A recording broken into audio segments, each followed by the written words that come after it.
बच्चों देखो 4 स्टेप में हमारी पूरी प्रोसेस कंप्लीट होनी है। चॉइस फिलिंग, वेरिफिकेशन, अलॉटमेंट और एडमिशन, ये 4 स्टेप में जो है पूरी प्रोसेस कंप्लीट होनी है। अब सबसे इंपॉर्टेंट चीज हो जाती है चॉइस फिलिंग, क्योंकि जो हम चॉइस फिल करेंगे उसी के हिसाब से हमें अलॉटमेंट मिलना। फर्स्ट स्टेप तीसरी स्टेप से लिंक है, तो चॉइस फिलिंग बहुत ही ध्यान से करनी है। क्या क्या सावधानियां रखनी, जो बेसिक गलतियां होती है वो 3 होती है इसमें। पहली जो गलती होती है कि हम पेमेंट और फ्री का ध्यान नहीं रखते, तो ये बिल्कुल ज्यादा ध्यान रखना है। दूसरी बात जो गलती हो जाती है वो हॉर्टिकल्चर और एग्रीकल्चर वाली हो जाती है। और तीसरी जो गलती हो जाती है वो हो जाती है फॉरेस्ट्री वाली, तो बिल्कुल ध्यान से रखना है। अब आपको वहां पर हॉर्टिकल्चर के ऑप्शन में रहेगा, फॉरेस्ट्री के ऑप्शन में रहेगा, और पेमेंट और फ्री पर एक ही कॉलेज जो है पेमेंट और फ्री पर भी रहेगा। अब इधर ध्यान से देखना गड़बड़ क्या होती है। जैसे मैं चाहता हूँ, देखो नॉर्मल जो ऑर्डर रहेगा तुम्हारा ये रहेगा, हर एक की प्रेफरेंस लगभग ये रहती है, सर पहला इंदौर चाहिए। अब इंदौर चाहिए ठीक है, पर आपको वहां पर जो ऑप्शन चूज करना है वो चूज करना है इंदौर फ्री। सेम लिखी रहेगी पूरी लाइन और 20 बस ब्रैकेट में लिखा रहेगा फ्री वाला। अब आप किसी भी ऑनलाइन वाले के पास जाओगे, अगर आपने उससे बोला पहला इंदौर भरना, तो वो इंदौर तो भर देगा, पर उसने पेमेंट वाला पहले भर दिया कि फ्री वाला पहले भर दिया, ये फिर गड़बड़ हो जाएगी। तो इसको बिल्कुल ध्यान रखना है, फ्री वाले ही पहले भरना है। कोई स्पेशल केस है तो स्पेशल केस की बात है, अभी हम 10 मिनट बात करेंगे। पहली बात हो गई, तो सबसे पहले जो ऑर्डर होना चाहिए बिल्कुल ध्यान रखना, मैं बिल्कुल बता रहा हूँ। नॉर्मल जो सबका ऑर्डर होना चाहिए वो होना चाहिए फ्री, फिर होना चाहिए पेमेंट। अब ध्यान रखना फ्री पे जितने भी कॉलेज है, ठीक है, जैसे मैं बता देता हूँ कि इंदौर है, ठीक है, सीहोर है, जबलपुर है, ग्वालियर है ना, खंडवा है, ठीक है, मंदसौर नहीं ले रहा हूँ मैं, क्यों नहीं ले रहा हूँ बताऊंगा, ठीक है। उसके अलावा खंडवा के अलावा और बोलो और कौन कौन सा है, पवानखेड़ा है, टीकमगढ़ है और खुरई है, ठीक है, रीवा है, वेरी गुड। इतने सारे कॉलेज है। 2 कॉलेज अपन ने नहीं दिए, 2 हॉर्टिकल्चर वाले कॉलेज हम बाद में डालेंगे, ठीक है।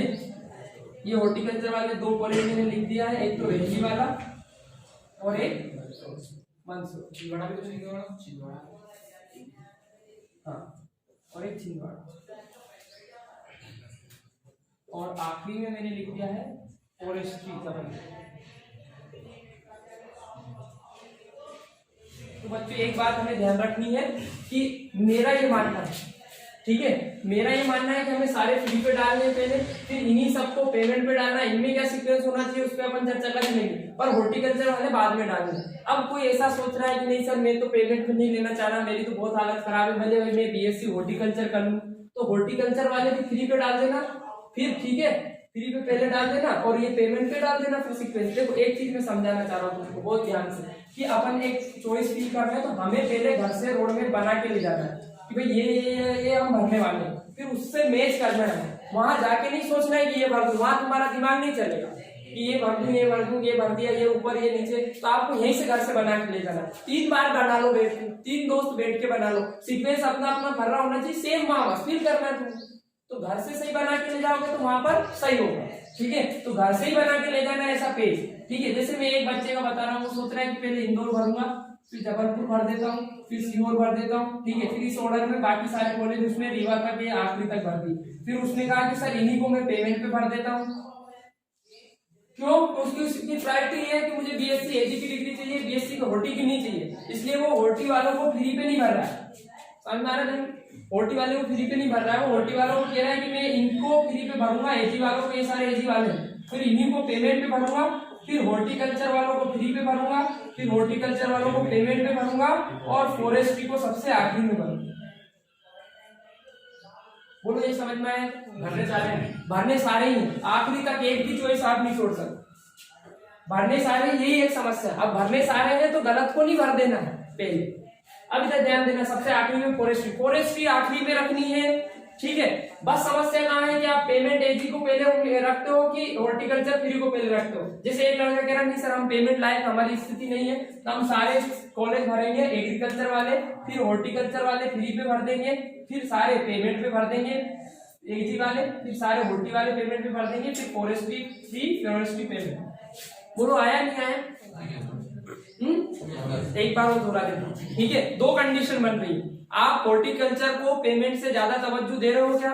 अगर ज्यादा तवज्जो दे रहे हो तो वो सीक्वेंस अलग हो जाएगा, और अगर आप पेमेंट को ज्यादा तवज्जो दे रहे हो बजाय हॉर्टिकल्चर के, कि नहीं हम तो एग्रीकल्चर वाली डिग्री लेंगे भले पेमेंट पे मिले, बात समझ में आ रही? तो हॉर्टी को नीचे देखना, और अगर ये कह रहे हो नहीं पेमेंट पे नहीं चाहिए भले हॉर्टी मिल जाए तो हॉर्टी को ऊपर रखना। बात समझ में आ रही? सीक्वेंस दोनों एक बार दोहरा देता हूँ। पहली कंडीशन है मैं चाह रहा हूँ कि एग्रीकल्चर की डिग्री मिले, हॉर्टी की ना मिले, तो पहले मैं भरूंगा ये सारे कॉलेज फ्री पे, ये कॉलेज बोलो पेमेंट पे, फिर मैं हॉर्टी फ्री, हॉर्टी पेमेंट, फिर आखिरी में फॉरेस्ट्री फ्री, फॉरेस्ट्री पेमेंट। बोलो आया? तुम वीडियो देख लोगे 3 बार मैं बोलूंगा, घर पे भी वीडियो चलाते हुए देख लोगे। आगे बात समझ में? अब ध्यान देखना, दूसरी कंडीशन ये बन रही है कि आपको पेमेंट पे नहीं लेना। अब पेमेंट और फ्री में कितना अंतर आ जाएगा उस पर अभी चर्चा करते हैं, ठीक है। तो आप क्या सोच रहे हो? दूसरी कंडीशन क्या? बोलो दूसरी कंडीशन क्या है? पेमेंट पे नहीं लेना। तो दूसरी कंडीशन है पेमेंट पे नहीं लेना है, तो मैं भरूंगा ये सारे फ्री, फिर हॉर्टी फ्री, ये बना देता हूँ है ना, एजी फ्री, हॉर्टी फ्री, ठीक है, एजी पेमेंट, हॉर्टी पेमेंट, ठीक है, पेमेंट, और फॉरेस्ट्री फ्री, फॉरेस्ट्री पेमेंट। बोलो आ गया क्या? ये दो कंडीशन है नॉर्मली जो मैक्सिमम लोगों के साथ होती है। अब एक हमेशा ध्यान रखना, जबलपुर कॉलेज जब भरोगे तो 4 समस्या बन जाएगी। ये जो जबलपुर है ना, ये मजेदार कॉलेज, इसमें समस्या ऐसे बन जाएगी क्योंकि जबलपुर में फॉरेस्ट्री भी है। अब एक लड़के ने फ्री तो देखा, जबलपुर भी देखा, पर फॉरेस्ट्री वर्ड नहीं देखा, तो उसने पहले पे जबलपुर फ्री फॉरेस्ट्री भर दिया, नहीं आया। सबसे घटिया कॉलेज को सबसे पहले तो फॉरेस्ट्री ऊपर भर दिया, उसको फ्री पे वो तो पकड़ के ले जाएंगे, तुमने फॉरेस्ट्री भरा ले लो। बात समझ में आ रही क्या? तो जबलपुर जब आप भरो तो बहुत ध्यान से भरना है कि मुझे जबलपुर एजी फ्री भरना है, फिर मुझे जबलपुर पेमेंट भरना है, फिर आखिरी में जबलपुर फॉरेस्ट्री भरना है, पहले फ्री फिर पेमेंट। बोलो आया? ये गलती कोई नहीं करेगा। जबलपुर देख के भाव नहीं होना, पूरा देखना है, जबलपुर फ्री और एग्रीकल्चर, फिर जबलपुर पेमेंट और एग्रीकल्चर, फिर जबलपुर आखिरी में जबलपुर फॉरेस्ट्री फ्री और जबलपुर फॉरेस्ट्री पेमेंट। जब आप सबमिट करो तो उससे 4 बार अपनी लिस्ट से उसको मिला लो। एक भी सीक्वेंस इधर उधर हुआ तो आपकी काउंसलिंग में गड़बड़ होगी और आप उसके जिम्मेदार होगे, अलॉटमेंट में ऊपर नीचे आए, ठीक है भैया? ये इतना समझ में आ गया? ये हमारा नॉर्मल सीक्वेंस। अब फ्री और पेमेंट की बात कर लेते हैं, क्यों फ्री क्यों पेमेंट? तो देखो भैया, फ्री और पेमेंट में कितना अंतर आ जाता है? फ्री में आपकी 1 साल की 1 सेमेस्टर की फीस होती है 8,000, तो 8 दूनी कितनी हुई? 16, ठीक है। वहीं यहाँ फीस हो जाती है लगभग 45,000, ठीक है। और अब इसमें कितनी बढ़ गई होगी वो अब पता चलेगी भाई, इस पर्टिकुलर सेशन में उनने फीस बढ़ाई है या नहीं बढ़ाई। देखो कोरोना चल रहा है तो मुझे नहीं लगता कि वो फीस बढ़ाएंगे, है ना? बात समझ में आ रही? तो फीस में कोई ज्यादा ये डिफरेंस नहीं है, इससे मोटे मोटे ये समझ के चलना, ठीक है, कि 8 दूनी 16 और इधर कितना 45, लगभग 40 से 45,000 इधर लगेंगे पर ईयर, तो आप इतना डिफरेंस आ जाएगा। अब एक लड़का कह रहा सर मैं तो पेमेंट पे भी ले लूंगा, क्यों? क्योंकि मुझे तो मेधावी मिल जाएगी। भैया इसके लिए आपको पता है, अगर आपको मेधावी मिल रही है, मेधावी की सारी कंडीशन ध्यान से देख लेना, जो उसमें पेमेंट पे तो ले रहे हो, पर ये देख लेना कि आप फिर मेधावी आपको मिलेगी या नहीं मिलेगी। बात समझ में आ रही है? अब मेधावी में फीस मिल जाएगी पर फीस भरनी पड़ेगी, पहले छात्रवृत्ति मिल जाएगी। बात समझ में आ रही है? जैसे मैं मेधावी पे पेमेंट पे हूँ तो मैंने पेमेंट पे सीओर ले लिया, जो उसमें नहीं मैं पहले पेमेंट डाल देता हूँ सीओर, मेरा भले कम मार्क्स मिल भी जाएगा, पेमेंट में आपको कम नंबर पे अच्छा कॉलेज मिल जाएगा।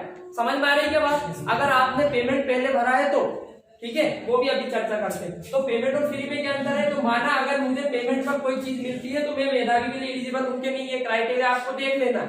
जैसे मेरे कुछ 70-75 कितने % मांग रहा है, उससे ज्यादा होने चाहिए, ठीक है। और बाकी जो भी कंडीशन है बिल्कुल ध्यान से देख लो। पता चला अपन ने ले तो लिया 45,000 पर, अब मैं पेमेंट पे हूँ, मेधावी मुझे मिलेगी पता है, पर फिर भी पहले मुझे 45 देने हैं, फिर वो मुझे देंगे वापस। बोलो आया क्या? फ्री वालों को भी मेधावी मिलेगी, पर फ्री वाले को ऐसा है कि 16 भरने 8-8 करके साल भर में और 16 मिलने।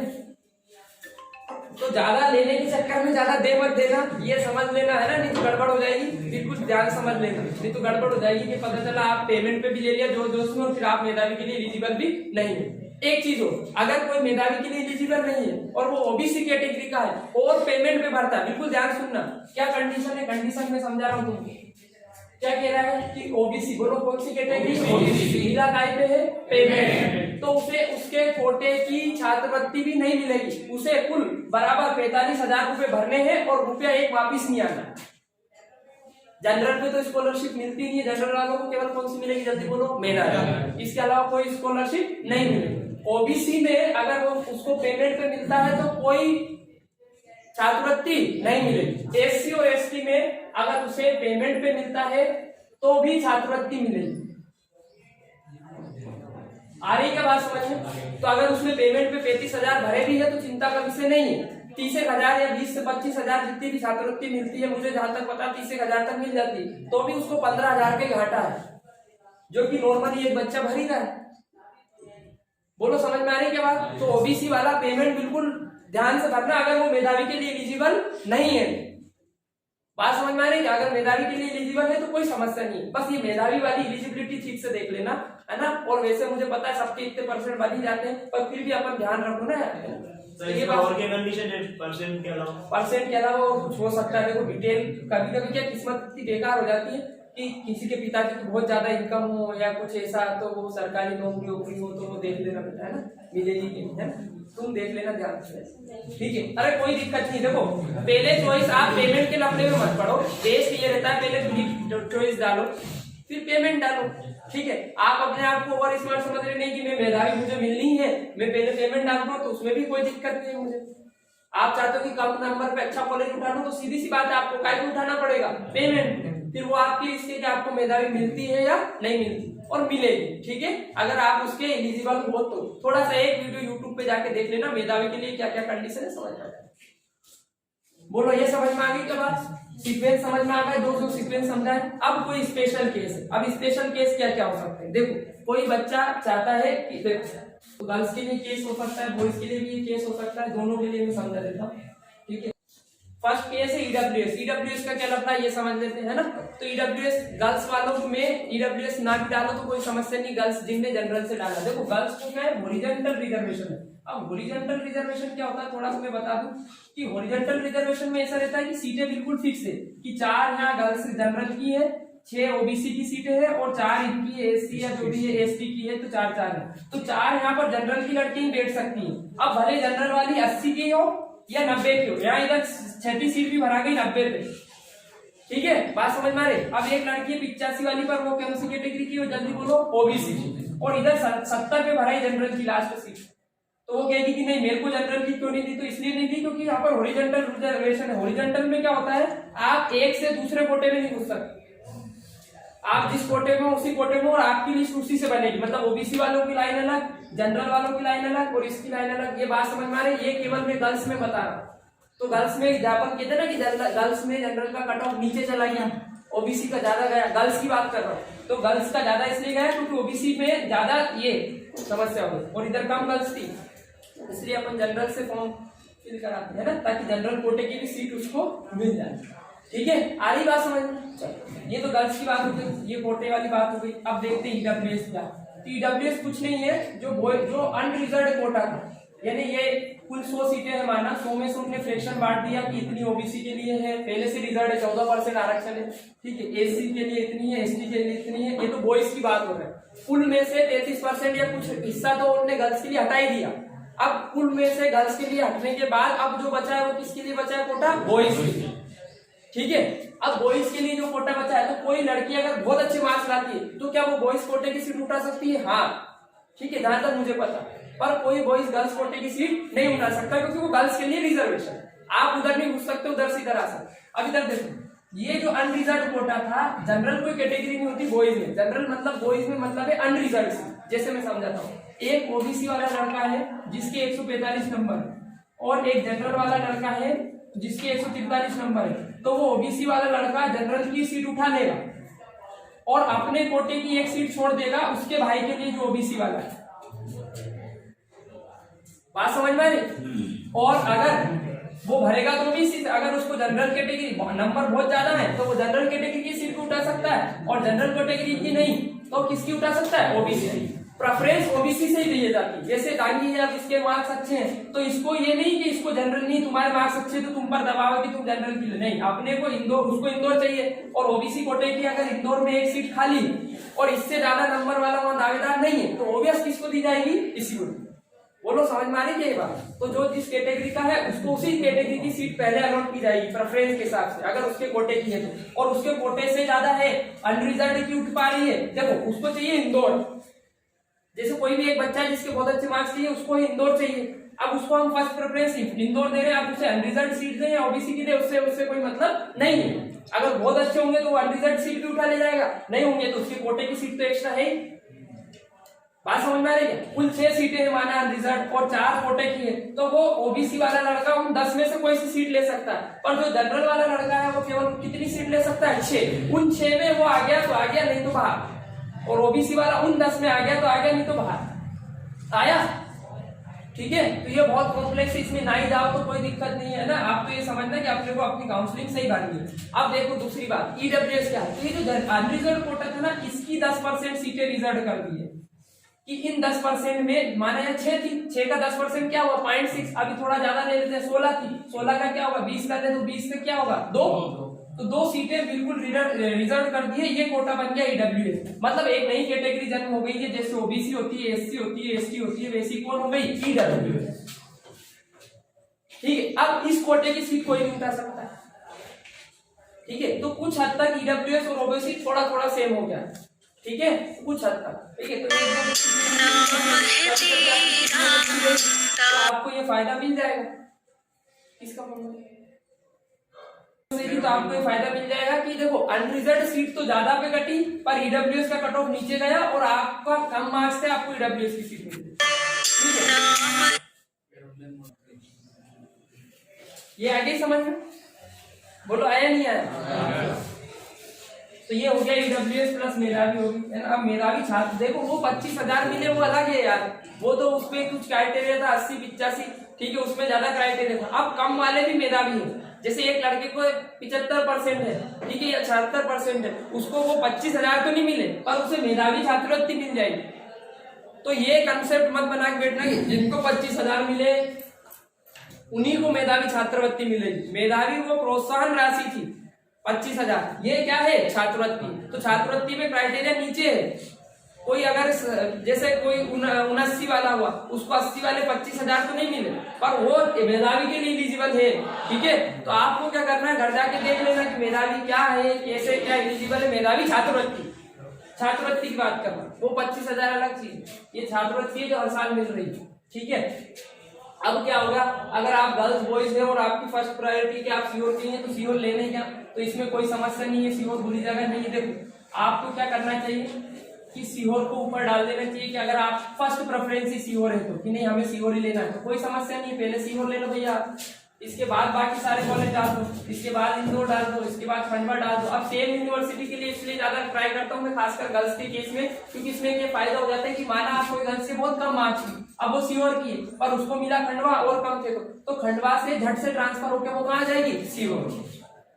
पर ट्रांसफर होगा तो ये भी एक समस्या बन जाती है कभी, है ना। तो गर्ल्स में ट्रांसफर दे देते हैं, बॉयज में आसानी से ट्रांसफर नहीं देते। खासकर अगर आप सोच रहे हो कि मैं यहाँ नीचे हूँ, माना आपको मिल गया गंजबासुदा, अब आपकी का मन डोल रहा है कि बॉयज अलग हो और आप सोच रहे हो कि मैं इंदौर जाऊँ, तो इंदौर पड़ता भैया कौन सी यूनिवर्सिटी के अंदर, आरबीएस के, और गंजबासुदा है जेएनके। अब यहाँ से आपको जेएनके भी फॉर्म फॉरवर्ड करना है, फिर आरबीएस के भी में, फिर वहां से इंदौर में, इंदौर वाले कॉलोनी के लिए यहाँ तो 1 बीमार है ना, इतने हम बच्चे ले ही नहीं सकते, तो फिर आपका ट्रांसफर नहीं होगा। तो बॉयज में ट्रांसफर बहुत इजी इशू नहीं है। तो ऐसे मत सोचना कि मैं ये पहले डाल दूंगा और फिर ट्रांसफर करा दूंगा, ऐसे वो अलग बात है। हाँ, ये ट्रांसफर गर्ल्स का हो तो गर्ल्स में ट्रांसफर भी मुश्किल है, इंटर यूनिवर्सिटी और इंट्रा यूनिवर्सिटी क्या है, आरबीएस के भी नहीं कराना तो हो जाएगा, पर कहाँ नहीं होगा। इधर देखो, अगर किसी गर्ल्स को खंडवा से सीहोर आना है तो आराम से हो जाएगा, पर सीहोर से इंदौर जाना है तो भी मुश्किल है, क्योंकि इंदौर में चाहने वाले बहुत है ना। खंडवा के कुछ लोग चाह रहे हैं कि इंदौर जाए, सीहोर के भी कुछ लोग चाह रहे हैं कि इंदौर जाए, हर आदमी क्या चाह रहा है कि इंदौर जाए। अरे बात समझ, तो ये इस मामले में ज्यादा मत पड़ना, ठीक है। अगर किसी की बहुत ही कम है और वो सीहोर की गर्ल्स है तो हम उससे सोच रहे कि तुम बेटा सीहोर भर दो फिर खंडवा भर दो, ताकि तुम्हें खंडवा भी मिल जाए तो तुम फट से सीहोर पहुंच जाओ। ये स्पेशल केस। और अगर कोई सीओर पे ही लड़का है, वो चाहता है कि मेरे ठीक ठाक नंबर है, मेरे को पहले सीओर चाहिए, तो पहले सीओर भरो। दिक्कत ये हो जाती है, आदमी जोश में क्या करता है, पहले इंदौर भर देता है, फिर जबलपुर भर देता है। अब अगर वो गर्ल्स हुई तो जबलपुर में बहुत दिक्कत है, अलग एरिया है ना, ले दे के तुम आखिरी में लेके एक डिग्री आओगे जो कि सबकी सेम रहेगी, ठीक है। और आपको शौक है कि नहीं हमें पढ़ना ही है, बहुत अच्छे से पढ़ना है, तो आप जबलपुर जाओ, वो भी आपका अपना इशू। अब हम इसलिए कहते हैं कि भैया सीओर भर दो, क्योंकि आप सीओर के हो, लोकल हो, तो आपको परेशानी आएंगी, कई सारी प्रैक्टिकल समस्याएं बाद में उत्पन्न होती है। अभी तो क्या आदमी को जुनून बहुत रहता है ना कि मुझे जाना है, मुझे तो इंदौर ही लेना, ठीक है। तो गर्ल्स के केस में हम थोड़े बहुत सारे इशू कंसीडर करते हैं कि सेफ्टी प्लस घर वगैरह ये सब, इसलिए सीओर को प्रायोरिटी दी जाती है। बॉयज के केस में ऐसा नहीं है, ठीक है। अब बॉयज जो चाह रहे हैं, कोई चाह रहा है कि नहीं मैं इंदौर भरूंगा फिर जबलपुर भरूंगा। देखो एक समस्या तो यही है कि पहला इंदौर भरूं कि जबलपुर भरूं, तो ये वाली समस्या भी देख लेते हैं। देखो इंदौर आता है किसके अंडर में, आरबीएस के। जबलपुर का आता है जेएनयू। तो अगर आपको डिग्री लेनी है और बहुत अच्छी लेनी है तो आपको क्या भरना है, जबलपुर, क्योंकि जबलपुर यूनिवर्सिटी कैंपस है, प्लस आपको डिग्री बहुत अच्छी देगा। बात समझ में आ रही है? यूनिवर्सिटी कैंपस क्या करेगा, डिग्री बहुत ही अच्छी देगा, ठीक है। तो जबलपुर क्या हो गया, यूनिवर्सिटी कैंपस और अच्छी डिग्री देगा। अब इंदौर क्या है, आरबीएस केवी से है और यूनिवर्सिटी कैंपस नहीं है। देखो मान्यता तो सब लगभग बराबर है, इंदौर में बच्चे मजे ज्यादा करते हैं, ठीक है। तो आपको जो करना है वो आपके हिसाब से देखना है कि आप चाहते हो कि नहीं मुझे तो बहुत अच्छा रिसर्च वगैरह में जाना है और बहुत आगे जाना है, तो आप जबलपुर डालो, नहीं तो इंदौर डालो, ठीक है। और आगे जाके जॉब करनी है तो इंदौर डालो। सीहोर कौन डाल रहा है मैंने बता ही दिया। अब बाकी सीक्वेंस आपके ऊपर है, कोशिश ये करना कि ज्यादा अच्छे कॉलेज है। देखो मैं अगर होता तो या तो आप देखो 3 तो हमेशा ही ऊपर रखना, ठीक है, इंदौर, सीहोर और जबलपुर। इसमें किसको ऊपर रखना वो तुम्हारी जिम्मेदारी, मैंने बता दिया तीनों की कंडीशन। अगर आप लोकल ही हो तो सीहोर को रख दो भले ऊपर, अगर आप रिसर्च वगैरह में जाए जबलपुर, और आपको कि नहीं मुझे इंदौर चाहिए, इंदौर का बहुत ज्यादा क्रेज है, इंदौर रख लो। इन तीनों में कुछ भी रख दो, पर कम से कम तीसरी प्रायोरिटी सीहोर को देना, सीहोर कोई बुरी जगह नहीं। बाकी अगर आपको लगता है नहीं सीहोर से अच्छा तो मैं वहां चला जाऊँ, गंज बास्ता, वो जो आपकी मर्जी है। पर पहले एग्रीकल्चर वाले कॉलेज डालना, फिर कौन से डालना, हॉर्टिकल्चर वाले, फिर फॉरेस्ट, ठीक है। अब ये हॉर्टी फ्री और हॉर्टी पेमेंट वाला मैंने बता दिया कि हॉर्टिकल्चर के पेमेंट पे आपको पहले डालने हैं कि बाद में डालने हैं, या हॉर्टिकल्चर फ्री पहले डालने हैं, सॉरी फ्री पहले डालने, वो 2 कंडीशन अपन वीडियो में देख चुके थे, ठीक है। तो ये केस स्टडी आप तुम्हारा देख लेते हैं, किसी को कोई डाउट हो तो पूछ लो। हो गया, हाँ क्या बोल रहा था, 112 है। और फिर सेम तो किसी को अच्छा मिला है मतलब उसने काउंसलिंग सही करी। काउंसलिंग बहुत चॉइस फिलिंग बहुत ज्यादा इंपॉर्टेंट हो जाता है। पहला जो अपना जो, ठीक है, पेमेंट अगर किसी को पहले भरना है, देखो कुछ लोग ऐसा होता है जैसे ये गर्ल्स भी माना तो ये जो इसके पापा जा रहे बोले बेटा तुम तो पेमेंट भर दो, पर सीओर भर दो, तो पहले सीओर फिर सीओर पेमेंट, ताकि अगर आप सीओर फ्री नहीं मिला तो सीओर पेमेंट मिल जाए। अगर आप ठीक ठाक घर से हो, पैसे भरने में कोई दिक्कत नहीं हो और आपको वापस पैसे मिल जाए मैदान में, तो कोई समस्या नहीं है। काहे का झंझट, वहां खंडवा जाओ फिर ट्रांसफर कराओ 6 महीने। एक समस्या और, ट्रांसफर नहीं लेना चाहिए, ये एक अफवाह चलती। क्यों नहीं लेना चाहिए, देखो जब तक आप 6 महीने बाद या साल भर बाद उस देश में पहुंचोगे तब तक वहां सब दोस्त बन चुके होंगे, सबका अपना अपना ग्रुप होगा। अब तुम हो जाओगे, समझ गए, एक आड़ी पड़े रहोगे। अब आपके जो पुराने दोस्त थे उनके भी नए दोस्त बन गए वहां, तो इसलिए वहां शूट नहीं कर पाओगे आप। ये एक समस्या होता है। गर्ल्स में तो फिर भी देखो कोई अगर कोई सीओर का है ना, सीओर आता है ट्रांसफर लेके तो उसको पूरा इसलिए नहीं लगता, बातें नहीं, सीओर का सीओर आ गया ना तो उसको कॉलेज भले ज्यादा अच्छा नहीं लग रहा पर अब वो घर है, ये अच्छी बात, तो वो फिर शूट कर जाता है। ठीक है चलो अपन घर तो आ गए यार, और घर पे कॉलेज मिलना बहुत बड़ी बात है, ये मानता हूं मैं भैया, क्योंकि अभी आपने दुनिया देखी नहीं, इन 4 सालों में आपको बहुत सीखना है और आपको कई सारी प्रैक्टिकल समस्या आएंगी, वो नहीं आएंगी अगर आप घर पर। और गर्ल्स हो तो घर ही लेना चाहिए, ये मेरा मानना है बहुत ज्यादा, ठीक है। तो बॉयज में हो तो कहीं पड़े रहो। देखो वेरिफिकेशन में एक मेरी बात याद रखना कि जो भी वेरिफिकेशन करने वाले हैं वो अपने फूफा जी नहीं, वो एक प्रोफेसर है, वो आपको जानते नहीं, वो आपको देखकर वेरीफाई नहीं करेंगे, आपके डॉक्यूमेंट्स देखकर वेरीफाई करेंगे। बात समझ में आ रही है? तो आपको सारे documents original with their photocopy वहां पर उपलब्ध होने चाहिए, और जो सीक्वेंस वो बाहर एक चिपका देते हैं, इसी सीक्वेंस में आना चाहिए, इतनी इतनी कॉपी आना चाहिए, उसी सीक्वेंस में वही जमाओ, आधे घंटे वो लेके जाना, स्टेपलर जो भी लगे सामान। देखो डॉक्यूमेंट्स प्लस फोटोकॉपियां अच्छी खासी होनी चाहिए। अब अपने क्या है यार, हमने 2 मांगी, एक ही लाया था मैं तो फिर जा रहा हूँ, तो वो समय खराब मत करना। सुन ले बात खत्म हो दो, ठीक है। तो आपको क्या करना है कि इनफ फोटोकॉपी करा लो, अपने दस्तावेज की करा लो, 10वीं की मार्कशीट की एक फोटोकॉपी एक्स्ट्रा करा ली तो क्या है, बाद में काम आएगी। पर वो क्या है, आप वहां जाओगे आपको कम पड़ेगी, फिर आप वापस आओ, फोटो 7 से 8 लेके जाओ, एक ही जैसे आपने पीएटी के फॉर्म में डाले। अगर नहीं है तो उसको वो निकल सकता है, उसका एक आध फोटो कहीं ना कहीं होगा तुम्हारे पास, ठीक है। बिल्कुल नहीं है तो फिर दूसरे बनवा लो, अगर वो सेम है तो उसी को बनवा लो। 8-10 फोटो तो जहां जितने लगे, 4-4 5-5 फोटो लगते हैं एक साथ, तो आप फिर बाद में कंफ्यूज हो जाओगे भैया कि अब 2 ही फोटो लाया था, एक ही लाया था, ऐसे काम मत करना। अच्छे खासा 8 से 16 फोटो बना लो, भले 16 फोटो लेके जाओ। देखो मेरा ऐसा मानना है कि वेरिफिकेशन में ऐसा होना चाहिए, 1 मिनट, वेरिफिकेशन में ऐसा होना चाहिए, उन्होंने कहा 10वीं की मार्कशीट दिखाओ, ये लो, 4 कॉपियां फोटोकॉपी दिखाओ, ये लो सर। उसने कहा 12वीं की मार्कशीट, ये रही, माइग्रेशन ये लो सर, टीसी ये लो। वो कुछ भी मांगे, जो मांगे वो सब अपने पास होना चाहिए, तो आपको कोई समस्या नहीं आएगी। ओरिजिनल होना चाहिए प्लस फोटोकॉपी भी होनी चाहिए। वो कहते हैं सेल्फ अटेस्टेड कराओ, सेल्फ अटेस्टेड में घबराना नहीं, अपनी साइन मारने बस। ये सेल्फ अटेस्टेड का मतलब क्या होता है, खुद के साइन ला सकते हैं, हाँ, खुद स्वयं द्वारा कि हाँ मैंने अपने साइन मांग लेते कि ये फोटोकॉपी मैंने जमा करी, इसमें जो जानकारी है वो सही है।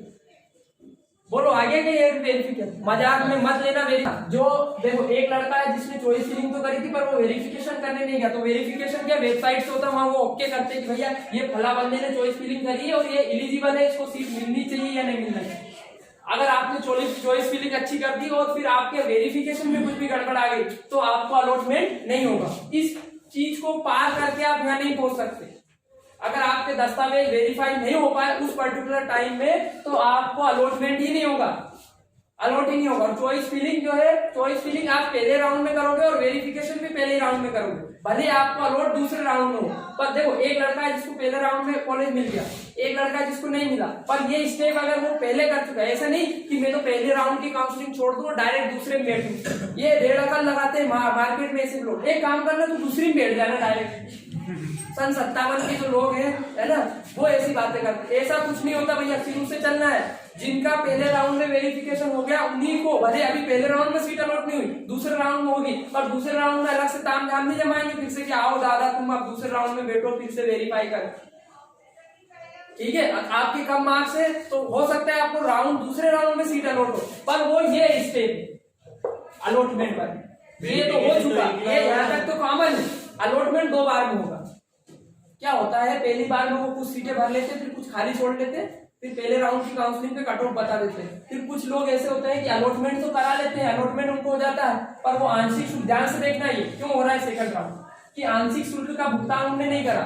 तो आंशिक शुल्क क्या भुगतान अगर नहीं करा तो उनकी सीट को बुक नहीं माना जाएगा, वो सीट खाली मानी जाएगी, उसको दूसरे राउंड में डाल दिया जाएगा। वो क्या लगता है मैं अभी बता देता हूँ। बोलो वेरिफिकेशन समझ गए क्या? टनाटन काम रखोगे तो टनाटन काम होगा। सर वेरिफिकेशन एक ही बार होगा? हाँ एक ही बार होगा, वेरिफिकेशन यहाँ तक कॉमन है। अब देखो अलॉटमेंट में क्या हो जाता है, तो दूसरे राउंड की जरूरत है। देखो आपने वेरीफाई करा लिया, वेरीफाई में वो ओके हो गया, वेरिफिकेशन की रिसिप्ट मिलेगी, बाकायदा हर जगह रिसिप्ट मिलेगी चॉइस फिलिंग की, उससे रिसिप्ट लेना। जो भी कॉलेज भरे उनका सबकी फोटोकॉपी लेना, चाहे 10 पन्ने में आए, 12 पन्ने में आए, 15 पन्ने में आए, भाई जितने तुमने भरे ना वो पूरे दे, पेमेंट की रिसिप्ट दे ऑनलाइन वाले से। रिसिप्ट हर जगह लेना, बहुत ध्यान रखना। रिसिप्ट अगर नहीं ली तो वो काम करा नहीं करा आपके पास कोई सबूत नहीं। वेरिफिकेशन की वो रिसिप्ट कॉलेज वाले पकड़ के देंगे तुमको कि यू आर वेरीफाइड, ठीक है, और वो रिसिप्ट जरूर लेके आनी है। तुम गए, आपका नंबर आ गया, आप घर आ गए, तो भाई आप क्या करवा के आए? तो उसने कहा मैं तो वेरिफिकेशन करवाया, रिसिप्ट का। तो वेरिफिकेशन भले आपका जाती नंबर लग गया, पर रिसिप्ट हो सकता है दिन भर वहीं बैठे रहना पड़े, शाम में मिले एक साथ, वो सब कॉलेज पे डिपेंड करता है। तो वो वेरिफिकेशन की रिसिप्ट हमें लेनी। अब 2 स्टेप हम पार कर गए, बोलो कर गए क्या? अब इसका आ गए अलॉटमेंट। जैसे ही आपको कॉलेज अलॉट हो, मेरे को तो ये मिला, तो हाँ ये मिला नहीं है अभी आपको क्या करना है, इसको बुक करना है कि हम आपको ये देना चाह रहे हैं, आप पैसे भर रहे हो क्या? कि हाँ भर रहे, जल्दी लो जल्दी, ऐसा काम करना है। बिल्कुल ध्यान रखना, आंशिक शुल्क का भुगतान अगर आपने नहीं करा है, 3 बार दोहराऊं ऐसी बात, आंशिक शुल्क का भुगतान अगर आपने नहीं करा है तो आपकी सीट अलॉट नहीं होगी, बुक नहीं होगी, बात ध्यान रखना। तो आंशिक शुल्क का भुगतान जरूर कर देना भैया। जैसे ही आपको सीट मिले आप मेरे बाद में फोन लगाना, पहले ये कहना कि सर मैंने सीओर मिला और मैंने सीट बुक कर दी। अब आंशिक शुल्क में कितने रुपए लगेंगे? 5000। वो पोर्शन मनी देगा। पोर्शन मनी क्या होता है? जो आखिरी में वापिस मिलता है कुछ हिस्सा, उसका 2-1000 रुपए पोर्शन मनी एक्स्ट्रा होता है, सीट बुक हो जाती है अपनी। अब कुल पैसों की जरूरत कितनी पड़ेगी, तो जो है आंशिक शुल्क के समय 5 से 6,000, ठीक है, और बाकी एडमिशन के समय एक सेमेस्टर की भराएगी तो 7 से 8,000, तो 8 और 6 कितने हो गए भैया 14, मोटा मोटा मानो 15। अगर आपको फ्री पे मिला है, पेमेंट पे मिला तो 25 और 5 कितने हो गए 30, 25 नहीं होगी 22 23 कुछ होगी, तो मोटा मोटा 30। तो इस पैसों की भी व्यवस्था करके रखनी, क्योंकि ये समय इतनी जल्दी चलता है, एक एक दिन में एक साथ दो क्रियाएं चल रही है कि कोई बच्चा का चॉइस फिलिंग भी करा रहा है और साथ में अलॉटमेंट भी हो गया, अलॉटमेंट के बाद एडमिशन। अब ये आंशिक शुल्क अगर आपकी भरा गई तो अब आप सांस ले सकते हो कि हाँ ठीक है हमारी सीट बुक है, फिर आप एक आध दिन में जब भी आपको संडे मंडे लगे आप जाके पर्टिकुलर कॉलेज में एडमिशन ले लो, बाकी की फीस वहां भराएगी। अब इसमें एडमिशन ले लिया, वहां की फीस भर दी, तो आप उस पर्टिकुलर एडमिशन होने के बाद आप उसके छात्र हो गए, वहां से रिसिप्ट मिल जाएगी आपको एडमिशन की, आपको टाइप कर लिया जाएगा, आपके नंबर सब ले लिए जाएंगे, बहुत बड़ा एडमिशन फॉर्म रहता है। फिर जो भी होगा आपको फट से कॉलेज के ग्रुप में जोड़ दिया जाएगा, ऑनलाइन चला तो ऑनलाइन आपको इन्फॉर्मेशन मिलती जाएगी। ये सिंपल सा प्रोसेस है। गड़बड़ यही होती है कि बच्चा क्या वेरिफिकेशन के बाद हो जाता है या अलॉटमेंट के बाद एक्साइटमेंट में वो भूल जाता है कि मुझे आंशिक शुल्क भरना है। सीट बुक कर देना क्या होता है, कुछ लोग जैसे उनको अलॉटमेंट हो जाता है वो भर देते हैं कुछ पीएमटी वाले, फिर वो कहते हैं अरे कौन जाएगा उधर, तो उन्हें छोड़ा तो वो सेकंड राउंड में जाएगा। जिनको फर्स्ट राउंड में नहीं मिली वो सेकंड राउंड के लिए जाना, 2 ही राउंड होंगे अब इस बार, है ना। अब एक और चीज आती है अपग्रेड वाला, तो अपग्रेड का ऑप्शन फर्स्ट राउंड में। देखो ऐसा होता है कि ऐसे होता है जैसे मुझे सीहोर मिला और इंदौर में एक किसी को अलॉट हुआ था पर उसने फीस नहीं भरी, है ना, तो वो सीट क्या हो गई खाली और किस राउंड में चली गई दूसरे राउंड। पर दूसरे राउंड में तो मेरे से कम वाला था उसको इंदौर कैसे मिल गई, तो भाई तू क्या डाल अपग्रेड डाल कि सर अगर इंदौर की सीट खाली हो और हाँ मेरे से ज्यादा कोई दावेदार नहीं हो, मेरे को मिलनी चाहिए। ये क्या करना पड़ेगा जब आप एडमिशन लेने जाओगे, ये केवल फर्स्ट राउंड वालों के लिए ऑप्शन है। जिनका फर्स्ट राउंड में सिलेक्शन होगा वो वहां जाकर एडमिशन लेने के बाद ये कह सकते हैं कि भैया हमें क्या कराना है, भैया सर फाइल पे डाल देना अपग्रेड पे, कि अपग्रेड पे डाल लेना, अगर हो सके तो मुझे सीहोर से इंदौर मिल जाए सर ऊपर खाली। ऐसा होता है कभी कभी, हर एक के साथ नहीं होगा। ऐसा कब होता है देखो, जब उसको इंदौर की लास्ट सीट भराई हो 129 पे और उसके हो 128 पर वो यहाँ से लकीर खींच गई, तो अब क्या एक आध ऊपर कुछ खाली होगी तो ऊपर खिसकेंगे और ये धीरे से ऊपर खिसक जाए। हर एक के साथ ऐसा नहीं होगा पर ऐसा हो सकता है। तो आपको अगर नीचे की चॉइस मिली है तो पहले तो बुक करो फटाफट, जो मिला उसी को लो और उसके बाद उसमें क्या डालो अपग्रेड। अरे बात समझ। अब कुछ लोग क्या होते हैं जैसे उनने लेना था इंदौर, फिर उनके पास सीहोर मिल गया, ठीक है यार सीहोर ही कौन डाले अपग्रेड, तो मत डाले। वो बोलना पड़ता है कि अगर मुझे सीहोर मिला मैं चाहता हूँ इससे भी ऊपर मेरे फर्स्ट चॉइस वाले अपग्रेड नहीं डाल सकते। फर्स्ट तो इससे अच्छा और क्या मिलेगा, जो चाहिए था वही तो मिल गई। नहीं तुम फर्स्ट पे भी जाके हो कि अपग्रेड करो क्यों करेंगे अपग्रेड, अब क्या है इससे ऊपर कुछ है ही नहीं ना, फर्स्ट से ऊपर क्या है। यदि आप भी पीएटी करना चाहते हैं तो अभी संपर्क करें Jaiswal competition institute Sehore. Contact number 8269708686।